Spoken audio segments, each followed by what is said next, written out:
আজ একটা নতুন সাবজেক্ট নিয়ে তোমাদের মধ্যে চলে এসেছি। সাবজেক্টটা আজকের দিনে খুবই পপুলার এবং খুব রেলিভেন্ট।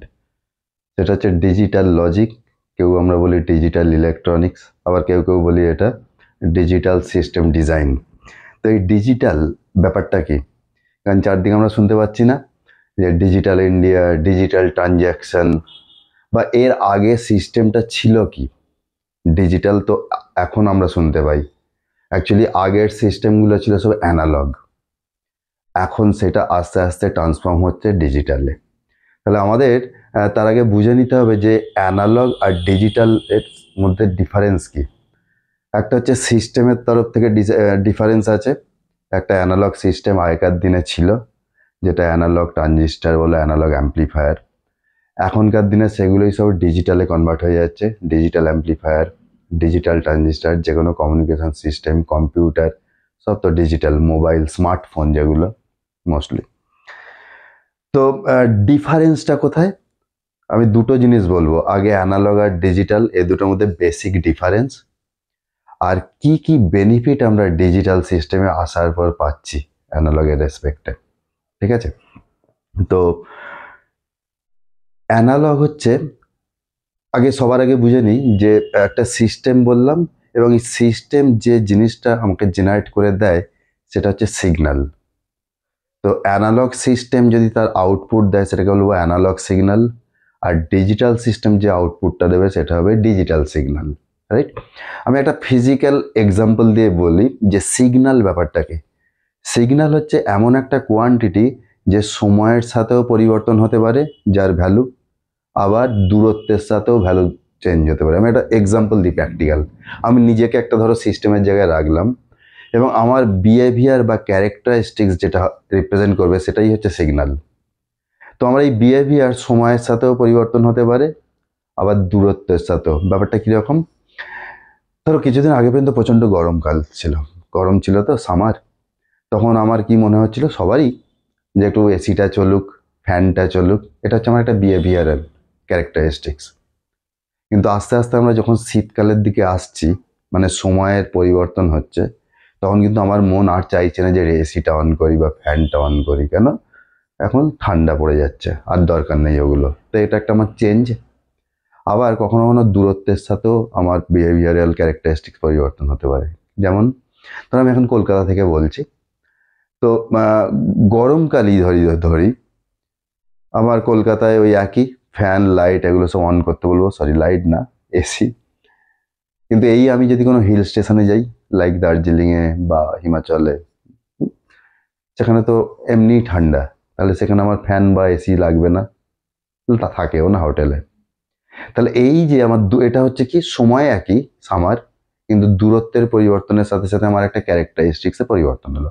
তো যাই হোক, আমি মোস্টলি এখানে যে সিস্টেমগুলো নিয়ে ডিসকাস করবো সেগুলো সবই ইলেকট্রিক্যাল সিগন্যালের রেসপেক্টে কথা বলবো, এবং এর পরিবর্তনটাকে আমি দেখাবো সময়ের সাথে। ঠিক? তো আগেকার দিনে যে সিস্টেমগুলো মোস্টলি ছিল অ্যানালগ সিস্টেম। এই অ্যানালগ সিস্টেম এর প্রবলেমগুলো কি কি ছিল? নাম্বার ওয়ান, এই সিস্টেমটায় সহজে যদি আমার রিকোয়ারমেন্ট পাল্টে যায়, আমার যদি চাহিদা পাল্টে যায়, তাহলে আমি কিন্তু ওই একই সিস্টেমের ক্যারেক্টারিস্টিক্স বদলে দিয়ে আমার রিকোয়ারমেন্ট ফুলফিল করার জন্য এটাকে মডিফাই করতে পারি না, এবং এটা খুব টাফ। কিন্তু ডিজিটাল সিস্টেমে কিন্তু অ্যাকর্ডিং টু আওয়ার রিকোয়ারমেন্ট আমি ওটাকে মডিফাই করতে পারি সহজেই, কারণ ওখানে একটা অ্যালগোরিদমের উপর বেস করে চলে ওর অপারেশনটা, যাকে আমরা বলি অপারেটিং সিস্টেম। ঠিক? ডেটা ডেটা অ্যানালগ সিস্টেমে স্টোর করাটা খুব ডিফিকাল্ট, কিন্তু ডিজিটাল সিস্টেমে ডেটা স্টোর করাটা খুব ইজি। আপনি আস্তে আস্তে আসবো কীভাবে ডেটা স্টোর করা যায়। তারপরে অ্যানালগ সিস্টেম কি হচ্ছে, খুব সহজে নয়েজ দিয়ে অ্যাফেক্টেড হয়ে যায়। নয়েজ মানে কি? যে জিনিস আমি চাই না, কিন্তু আমি তাকে বাইপাসও করতে পারছি না, যার এফেক্ট সহজে আমার অ্যানালগ সিস্টেমকে অ্যাফেক্ট করে। সেই জন্য তার যে রিকোয়ার্ড আউটপুট, আমার ডিজায়ার আউটপুটটা থেকে, অরিজিনাল থেকে ডিভিয়েট করে যায়। কিন্তু ডিজিটাল সিস্টেমে এরকম হয় না খুব সহজে, কারণ ও খুব নয়েজটাকে রেজিস্ট করতে পারে। এটা ওর ক্যারেক্টারিস্টিক্সের মধ্যেই পড়ে, এবং যদিও চেঞ্জ হয় খুব সহজে তাকে আমরা রেকটিফাইও করে নিতে পারি। আর অ্যানালগ সিস্টেম কি, যে কোনো ফিজিক্যাল কোয়ান্টিটি, অ্যাকচুয়ালি আমাদের যে লাইট বলো, সাউন্ডের মানে ভলিউম সময়ের সাথে পাল্টাতে পারে, ভলিউম, লাইটের ইন্টেন্সিটি বদল যেতে পারে, ভোল্টেজের ভ্যালু বদলে যেতে পারে। এইটা যখন টাইমের সাথে কন্টিনিউয়াসলি চেঞ্জ হয় তখন সেটা ওকে বলবো আমি অ্যানালগ সিগন্যাল, আর যে সিস্টেম এটাকে জেনারেট করছে সেটা হচ্ছে অ্যানালগ সিস্টেম। কিন্তু ডিজিটাল সিস্টেম কি করে, কিছু ডিসক্রিট ভ্যালু দেয় আমাকে আউটপুট হিসেবে, মানে ওর আউটপুট ক্যারেক্টারিস্টিক্স হিসেবে। তার মানে এখানকার ডিজিটাল সিস্টেমের সিগন্যালটা হচ্ছে ডিসক্রিট ইন নেচার, কতগুলো লেভেল দিয়ে আমরা ওটাকে রিপ্রেজেন্ট করতে পারি। তো এই হচ্ছে ডিফারেন্স বা benefit of digital system over analog, right? এরপর আমি কিন্তু আস্তে আস্তে আমি একটা এক্সাম্পল দিই গ্রাফিক্যালি, যে অ্যানালগ আর ডিজিটাল সিস্টেমটা বুঝতে তাহলে আমাদের খুব সুবিধে হবে গ্রাফিক্যালি। যদি ইলেকট্রিক্যাল সিগন্যালের রেসপেক্টে বলি, আমি একটা এক্সাম্পল নিই, আমি দুটো এক্সাম্পল নিচ্ছি। সিস্টেম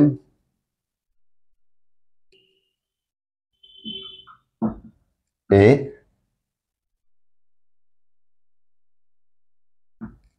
সিস্টেম এতে একটা ইনপুট আসবে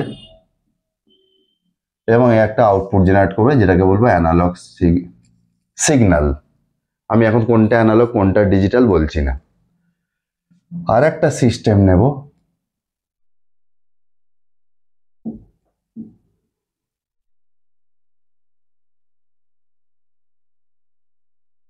এরও একটা ইনপুট থাকবে, এরও একটা আউটপুট থাকবে, ঠিক? কারণ প্রত্যেক সিস্টেমে আউটপুট যদি পেতেই হয় তাহলে ইনপুটটা কিছু না দিয়ে তো কিছু পাওয়া যায় না। তো এর আউটপুটের আমি সিস্টেমের আউটপুটটা নেব, গ্রাফিক্যালি আমি রিপ্রেজেন্ট করব। আমি এক্স অ্যাক্সিস বরাবর নিচ্ছি সময়, আর ধরে নিচ্ছি এটা সেকেন্ডে রিপ্রেজেন্টেড হচ্ছে, ঠিক? আর এটা হচ্ছে আউটপুট অফ সিস্টেমে, সিস্টেম এর আউটপুট। সিমিলারলি সিস্টেম বি একেও নেব, এ হচ্ছে সিস্টেম বি, শর্টে লিখলাম, এবং এও সেকেন্ডে, ঠিক? আমি এক্সাম্পল নিচ্ছি যে এর আউটপুটটা এইরকম দেখতে, একটা সাইনাসয়েডিয়াল ওয়েভের মতো। আর এ একটু বাড়িয়ে দিই নিচের দিকে, একেও তাই, কিছু নেগেটিভ ভ্যালু আছে।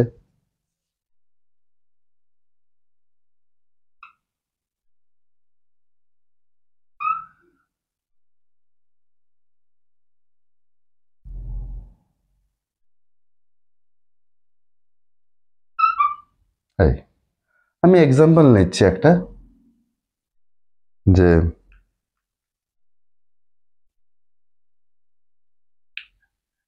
এর ম্যাক্সিমাম ভ্যালুগুলো আমি ধরছি +5 ভোল্ট, ধরে নিলাম ইলেকট্রিক্যাল সিগন্যাল বলেইছিলাম, ভোল্টেজে রিপ্রেজেন্ট করছি, এবং এটা ধরে নিচ্ছি -5 ভোল্ট, তার মানে ভ্যারি করছে +2 -5 ভোল্টের মধ্যে সময়ের সাথে, এক্সাম্পল। আর এখানে এটাকে আমি ধরছি 4 ভোল্ট, এটাকে ধরছি 6 ভোল্ট, এটাকে ধরছি -3 ভোল্ট, এবং এইখানেও থেমে গেছে, তাহলে এটা হচ্ছে 0 ভোল্ট।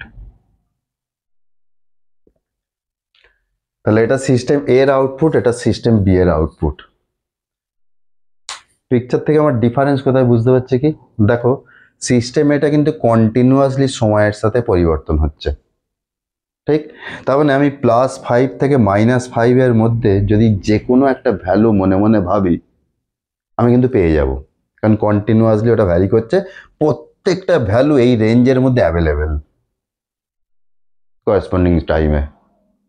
তার মানে একটা জিনিস বুঝলাম, যে অ্যানালগ সিস্টেমের যে রেঞ্জের মধ্যে যে ভ্যালুটা আছে তার সংখ্যাটা হচ্ছে আনকাউন্টেবল, মানে অজস্র ভ্যালু, যেটাকে আমরা টেকনিক্যালি ম্যাথামেটিক্যালি বলতে পারি infinite number of values are available in analog signal generated by the analog system.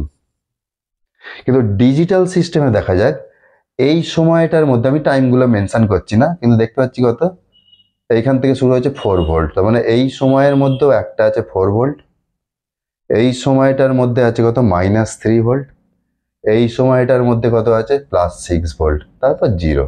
মানে কতগুলো ডিফারেন্ট ভ্যালু আছে -3, 0, 4, 6, চারটে এই টাইম ইন্টারভ্যালের মধ্যে। আর এই টাইম ইন্টারভ্যালের মধ্যে এই রেঞ্জে আছে, কিন্তু এগুলো হচ্ছে সব ডিসক্রিট ভ্যালু না, আর ডিসক্রিট লেভেল।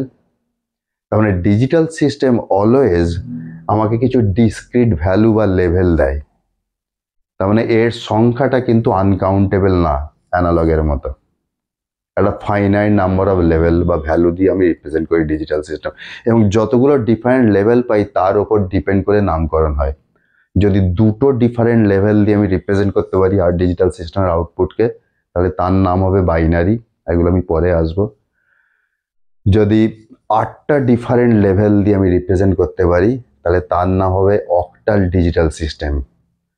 আবার যদি 16টা দিয়ে আমি রিপ্রেজেন্ট করতে পারি ডিসক্রিট ভ্যালু, তাহলে সেটা হবে হেক্সাডেসিমাল ডিজিটাল সিস্টেম।